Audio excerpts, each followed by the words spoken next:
Bonjour à tous, bienvenue sur cette vidéo. Je suis heureux de vous retrouver aujourd'hui en plein cœur de la forêt avec les oiseaux qui chantent et le temps qui est très changeant. Si ça se trouve à la fin de la vidéo, on va avoir un petit orage, donc je m'excuse par avance si le son n'est pas très bon. Il y a un petit peu de vent, j'espère que ça va pas trop s'entendre.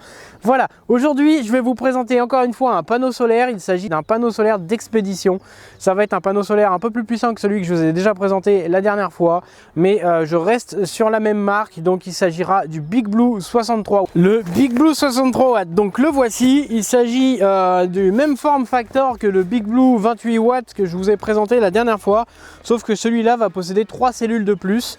Donc du coup, on va passer tout de suite aux caractéristiques techniques. À qui est destiné ce panneau solaire? Il va être destiné plus à un usage van life, expédition, ou alors quand vous avez besoin de travailler en extérieur et de recharger vos batteries pour X ou Y en extérieur. Moi j'ai acheté ce modèle-ci, pourquoi? Pour le brancher à une batterie d'expédition, la Sherpa 100 AC de chez Goal Zero, où je vous ferai une vidéo la semaine, enfin pas la semaine prochaine, mais certainement la vidéo du mois prochain qui sortira sur cette batterie d'expédition. Donc du coup, on va commencer déjà par son prix. Alors attention, c'est un panneau solaire dit d'expédition qui est quand même assez puissant pour un panneau solaire portable. Donc son prix va être en moyenne de 165 €. On va aussi parler tout de suite de la garantie. Donc le produit est garanti 18 mois à partir de la date d'achat chez le fabricant, donc chez Big Blue. Et si vous l'achetez sur Amazon, il est garanti 24 mois sur le revendeur Amazon. Donc au contenu de la boîte, qu'est-ce qu'on a? On a le panneau solaire. On va retrouver un câble USB type A vers micro USB, un câble USB de type A vers USB-C et on va retrouver un rack de 10 connecteurs pour les ordinateurs et toutes les batteries externes qu'on va trouver dans le commerce. Donc ça peut aller de chez Goal Zero aux autres marques qu'on trouve. Et vous allez trouver donc du coup un câble de courant continu vers courant continu et une paire de pinces avec un connecteur de type courant continu aussi pour le brancher éventuellement sur une batterie de voiture. Si vous êtes en rade de voiture pour les van life, de batterie pour les van life par exemple, et qu'il y a un grand soleil, vous pouvez brancher du coup le panneau solaire sur votre batterie de véhicule pour essayer de la recharger tant bien que mal et repartir ou au moins faire un démarrage pour repartir de là où vous êtes. Le tout, ça vient dans une boîte en carton sans trop de fioritures dessus, pas énormément de peinture, donc assez écologique et vraiment bien protégé à l'intérieur de la boîte. Voilà, donc ça c'est tout pour le contenu de la boîte. Niveau caractéristiques techniques, alors les aspects extérieurs, vous allez retrouver une poignée sur le dessus, une poche à l'extérieur pour y mettre tous vos câbles et tout ça c'est fait en nylon. À l'intérieur, on va y retrouver une poche fermée à l'aide d'un velcro et enduit de PVC pour essayer que ce soit un minimum étanche à la pluie. Donc là, on vient de se prendre une grosse drache dans la tête. Comme vous pouvez le voir, je suis trempé par rapport au début de la vidéo. Le panneau aussi, ça vous prouve que ce panneau-là, en termes de résistance d'ailleurs, il est IPX4. Donc le IP, c'est l'indice de protection. Le X, ça veut dire qu'il n'est pas protégé contre les corps solides. Donc vous pouvez prendre un tournevis et le mettre dans un port USB. C'est logique, c'est les ports USB, il ne peut pas avoir de protection là-dessus. Et le 4, donc X4, le 4 c'est protégé contre les éclaboussures dans toutes les directions. Donc là on a pris une grosse pluie, vous voyez comme la dalle est enduite de PVC, ça pose pas trop de problème la grosse pluie, mais il faut faire attention à ce module là qui est à l'intérieur. C'est le module de gestion électrique et c'est lui qui peut venir capoter si vous prenez une grosse pluie. Donc attention, essayez de le protéger en cas de grosse pluie. Voilà, donc là on a pris une bonne averse. Tout ça pour dire, les extérieurs, vous avez aussi 10 anneaux de sangle là comme ça, où vous pouvez y accrocher des ventouses comme je vais vous montrer tout de suite pour l'accrocher au pare-brise de votre voiture et éventuellement la brancher sur la voiture avec les pinces ou brancher votre batterie externe comme je vais vous montrer après. Voilà, donc on y retrouve du coup 9 dalles de 7 watts chacune en monocristalline, donc du Sun Power. En termes de taille du coup, on est sur 69,5 cm de haut. Enfin, comme ça, voilà, déployé, 89,5 cm de largeur et en épaisseur, une fois déployé, il mesure 5 mm d'épaisseur au niveau d'ici du processeur, enfin des connecteurs de sortie. Voilà, une fois replié, celui-ci, il va mesurer 29 cm de largeur, 17 je vais vérifier tout de suite, 17,5 cm de hauteur et en épaisseur vous êtes à 7,5. En termes de poids maintenant, j'ai enlevé tous les accessoires à l'intérieur. Il est annoncé pour 1 kg 300 et des patates, donc ça reste assez lourd. Bon, je ne sais pas où je l'ai marqué, on va vérifier ça tout de suite. Voilà. En termes de poids, sans les accessoires, je précise. Attention. On est à 1 kg 470 sans les accessoires, donc il est plus lourd que ce qui est annoncé sur le site de la marque.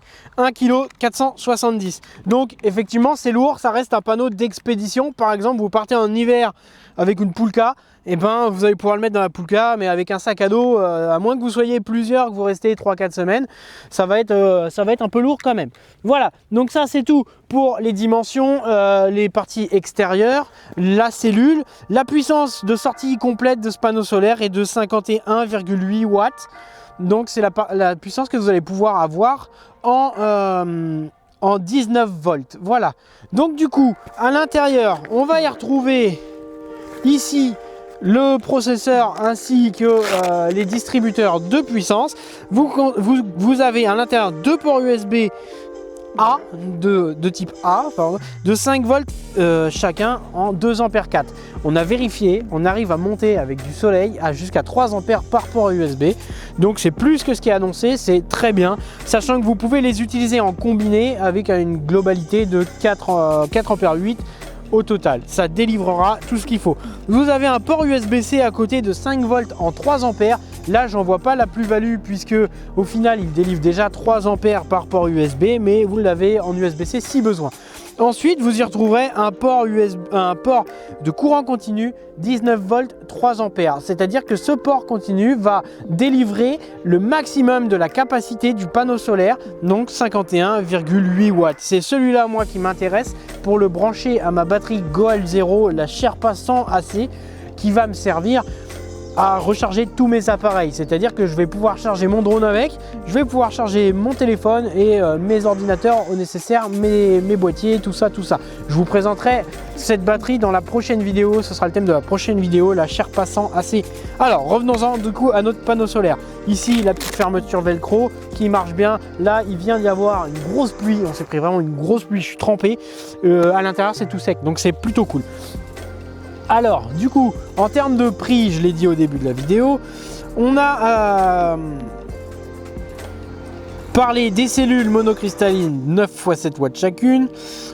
Le boîtier, effectivement, à l'intérieur, vous avez un processeur qui va vous permettre de réguler la charge et la tension délivrée, c'est-à-dire qu'il va automatiquement s'adapter à l'appareil que vous branchez. C'est-à-dire si vous branchez une lampe Petzl qui va consommer 1 ampère, lui, il va lui délivrer 1 ampère. Si vous branchez votre téléphone qui va délivrer qui va pomper 2 ampères 4, lui, il va lui envoyer les 2 ampères 4. Maintenant qu'on a parlé de la connectivité du panneau solaire en lui-même, on va parler des essais. J'ai effectué, excusez-moi, je suis essoufflé, je viens de courir chercher les piles de micro, on n'en avait plus. J'ai effectué les essais en combinaison avec une batterie externe, la Goal Zero Sherpa 100 AC, que vous allez voir dans la prochaine vidéo. Par temps nuageux, j'ai eu une sortie entre 5 et 7 watts. C'est pas terrible, mais ça a chargé quand même la batterie. Dès que les nuages y sont passés et que le soleil il a surgi, je suis monté en puissance continue, en moyenne à 30 à 35 watts. Donc là, c'était beaucoup plus correct. Et en plein soleil, en pleine, vers 16h30, là, tout s'est dégagé. Et tout d'un coup, je suis monté à 41 watts. J'ai même réussi à faire des pics jusqu'à 51 watts. J'ai pas fait 51,8 pardon. Donc la puissance complète du panneau, mais 41 watts en pic. Enfin en pic, 51 watts pardon en pic. Et jusqu'à 41 watts même en continu. Donc c'était vraiment très bien. La batterie Goal Zero, la Sherpa 100 AC, s'est rechargée à une vitesse. C'était impressionnant et c'était plutôt cool. Donc du coup, il fait le job pour lequel je l'ai acheté. Voilà. En termes de port USB, j'ai acheté un petit ampèremètre USB avec un appareil qui simule les consommateurs, une résistance. Et j'ai testé toutes les sorties une par une. USB-A, USB-C et la 19 volts. J'ai utilisé un multimètre et un voltmètre classique pour les tester. J'avais bien 19 volts sur la sortie courant continu en 3 ampères. Donc ça fait le job complet. Bien sûr, là, pour avoir les essais optimum avec le 19 volts, j'ai mis 2 gros projecteurs de 500 watts dessus et j'ai regardé ce que ça donnait. Voilà. Pour l'USB, par contre, on l'a testé tout à l'heure sur le terrain. Et du coup, on avait 999 ampères par port USB, donc le contrat est rempli. 3 ampères par port USB en 4,98 volts, il me semble, un truc comme ça, voire 4,97. Je vous mettrai tout ça affiché sur le côté. Donc on était bon sur les ports USB.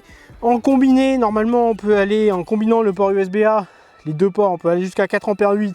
Donc vu que chaque port délivre 3 ampères chacun, on est largement dans le contrat. Le port USB-C, par contre, c'est dommage, il n'y a pas de quick charge, il n'y a rien. Ça monte à 3 ampères maximum en 5 volts, comme les autres. Voilà. Pour les essais, du coup, avec la batterie Goal Zero, je vous l'ai dit, j'ai attendu qu'il y ait des nuages, que ça passe, que ça revienne, pour voir si la charge reprenait toute seule, puisqu'il y a eu des gros défauts. Et la charge, elle est... Souvent, il y a eu des problèmes et elle ne revenait pas toute seule sur des anciens modèles apparemment. Là, ça a été réglé depuis. Moi, j'ai simulé des passages, j'ai plié les panneaux solaires sur eux-mêmes pour que vraiment ça tombe au minimum, comme là, le temps par rapport à l'orage qu'on va se prendre sur la tête dans 2 minutes. Et dès que le soleil est revenu, la charge a repris automatiquement, mais j'étais pas sec pour autant. Bon, voilà. Du coup, je crois que je vous ai déjà montré les petites astuces pour la mettre sur votre pare-brise pour les van life. Si vous voulez recharger votre batterie de voiture, etc., etc. Ensuite, j'ai essayé le service client de les contacter et d'avoir des réponses à certaines questions. Le service client, j'ai été sur le site www.bigblue-tech.com. Je vais vous le mettre en bas là. Et j'ai pu avoir accès à un chat. Alors en ce moment, là, je viens d'aller voir le site, il est en réfaction. Donc vous n'aurez pas trop d'infos sur les produits. Par contre, le chat est toujours actif. Au moment où je tourne la vidéo, donc on est le 22 mai 2021. Voilà. Donc à ce moment-là, le site est en maintenance. Donc du coup, on n'a pas accès aux produits, mais on a accès au chat. Le chat, j'ai voulu le tester. Moi, je suis français, j'ai pas envie d'écrire en anglais. J'ai fait mon feignant et je leur ai envoyé mes réponses. Enfin, je leur ai envoyé mes questions en français. Pas de problème, ils ont traduit de leur côté. Ils m'ont répondu par contre en anglais. Là où c'est pas trop un problème non plus, c'est que maintenant on a énormément de traducteurs en ligne. J'ai pris le traducteur, j'ai copié, collé le texte et sur mon ordinateur, par contre sur mon téléphone, ça l'a fait automatiquement. Et j'ai eu toutes mes réponses dans un français pas approximatif. Donc c'est des mots simples qu'ils ont utilisés pour les réponses. Et ça m'a ultra bien traduit le truc. J'ai mis en moyenne 5 à 10 minutes à chaque fois pour avoir une réponse de leur part. Donc c'est quand même relativement rapide. Sachant qu'ils sont en Chine, donc forcément les horaires de bureau ne sont pas les mêmes. Moi il était, je sais plus, 8h, on est à UTC plus 8, donc il devait être 14h chez eux, qu'il était un peu plus tôt chez nous quand même. Voilà, donc du coup ils précisent bien dans les horaires de bureau, machin truc chouette. Donc sur cette conversation, je leur ai envoyé des questions, ils m'ont tout renvoyé par mail. J'ai voulu changer de mail, faire le mec chiant, pour qu'ils me renvoient ça sur une autre boîte mail, parce que je suis relou. J'ai donné une autre boîte mail, ils me l'ont envoyé sur l'autre boîte mail, sans aucun problème. Je leur ai posé des questions sur le manuel du panneau solaire. Ils m'ont envoyé un lien d'Amazon en me disant « Est-ce que c'est bien ce panneau solaire ?» Je leur ai dit « Oui, c'est celui-là. » Du coup, ils m'ont recontacté, ils m'ont renvoyé le manuel en PDF sur ma boîte mail, en français et en anglais. Donc, ils ont vu que j'étais français, ils me l'ont envoyé en français. Ça, c'est cool, c'est un plus. Voilà, donc du coup, je leur ai posé aussi des questions sur l'histoire de la charge qui reprenait pas avec les nuages. Ils m'ont dit que de toute façon, s'il y avait un problème comme ça, c'était de leur faute en gros, et qu'il y a une garantie 18 mois chez eux, qu'il ne fallait pas hésiter soit à passer par le revendeur pour avoir la garantie, soit à leur renvoyer à eux directement sur leur site internet. Donc ça, c'est au taquet, c'est cool. Voilà, donc pour le chat, pour le service client, moi je mets une bonne note, un petit plus 1, voilà, ça fait un plus, voilà. Donc du coup, c'est tout pour le service client. Maintenant, on va passer à la conclusion, au plus et au moins. Donc les plus, les moins pour ce panneau solaire, on va commencer toujours par le côté négatif pour finir sur du positif. Les moins, j'en ai pas trouvé énormément, mais il y en a quelques-unes. Donc du coup, le prix, forcément, c'est très cher, en moyenne 165 €, mais attention, c'est quand même dans la moyenne des prix qu'on trouve, voire moins cher que certaines marques. Par exemple, Goal Zero sont extrêmement chers. J'ai déjà acheté la batterie, la Sherpa 100 AC, je veux dire, je me suis coupé un bras pour l'acheter, mais du coup, le panneau solaire, je voulais acheter moins cher et ça fonctionne tout aussi bien. Voilà. Ensuite, le poids encombrement. C'est vrai que c'est gros et c'est assez lourd. Maintenant, c'est une batterie, c'est un panneau solaire d'expédition, grosse puissance, faut savoir ce qu'on veut aussi. Mais ça fait partie de mes moins. Et pas de quick charge, pas de power delivery en USB-C. C'est bête. Ils ont un truc qui fait USB-C, qui balance du 19 volts en courant continu, mais ils n'ont pas mis la quick charge dessus. C'est dommage, ça aurait pu être un avantage au panneau. Bon bref, moi je ne l'ai pas acheté pour ça, je l'ai acheté pour recharger une autre batterie, ça fonctionne très bien. Alors pour les plus, une grosse puissance. Il délivre jusqu'à 51 watts. En 19 volts, c'est énorme, ça charge rapidement. La captation est quand même relativement correcte. J'ai eu une bonne captation du soleil, il n'y a pas eu de problème. Il est complet en termes d'accessoires. Vous avez énormément d'accessoires, les pinces, la barrette de 10 connecteurs pour les ordinateurs. Il est aussi le service client qui est du coup à l'écoute. Et la reprise automatique de la charge a un rendement qui est correct. Il a un rendement qui est ultra correct. 30 watts alors qu'il fait un temps quand même beau, mais on peut mieux faire, on va dire. Il y a du soleil, mais il y a des nuages. 30 watts en continu, c'est quand même très propre, avec des pics à 41 watts, 51 watts. C'est cool, donc du coup, on exploite vraiment toute la puissance que le module peut délivrer. Les panneaux solaires peuvent délivrer un peu plus, mais le plus va servir à alimenter justement le module solaire et n'avoir aucune perte.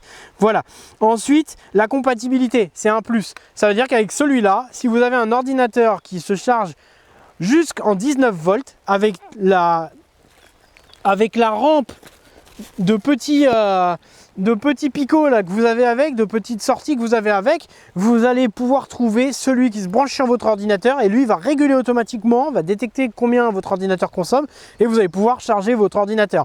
Vous travaillez en extérieur, vous n'avez pas de batterie externe, même si je vous recommande d'utiliser une batterie externe pour ça, mais vous n'avez pas de batterie externe, vous êtes à l'extérieur, il fait beau, vous avez votre ordi qui est là. Il est avec les vieux transpos, pas USB, mais les vieux transpos. Vous allez pouvoir le brancher, ça va le charger s'il y a du soleil et ça va même bien le charger. Bon, maintenant, si c'est un Acer de gamer ou un MSI, je pense que vous pouvez oublier. Il va falloir quand même une grosse batterie avec un gros transpo derrière. Mais si c'est un petit ordinateur de bureau qui suffit pour faire ce que vous avez à faire, ça va fonctionner. Donc ça, pour les van life, moi, je trouve ça très bien. On va vraiment se prendre le rage sur la tête. Bon, voilà, c'est tout pour aujourd'hui. J'espère que la vidéo vous a plu. Si c'est le cas, n'hésitez pas à mettre un pouce bleu. N'hésitez pas à vous abonner aussi. Si vous avez des questions sur le panneau solaire, n'hésitez pas à les poser dans les commentaires non plus. Voilà. Sur ce, moi je vous laisse. On va remballer puisqu'il pleut un petit peu quand même. Ça a été ça toute la journée. Donc désolé encore si vous entendez des bruits de pluie, des bruits de vent et que c'est humide. Je vous souhaite à tous une bonne journée et sur ce, randonnez bien, trekkez bien et surtout, portez-vous bien. À la prochaine!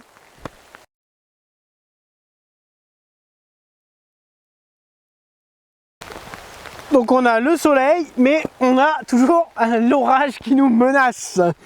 Au niveau des connexions, bon, eh ben, on se retrouve après la vidéo dans la voiture.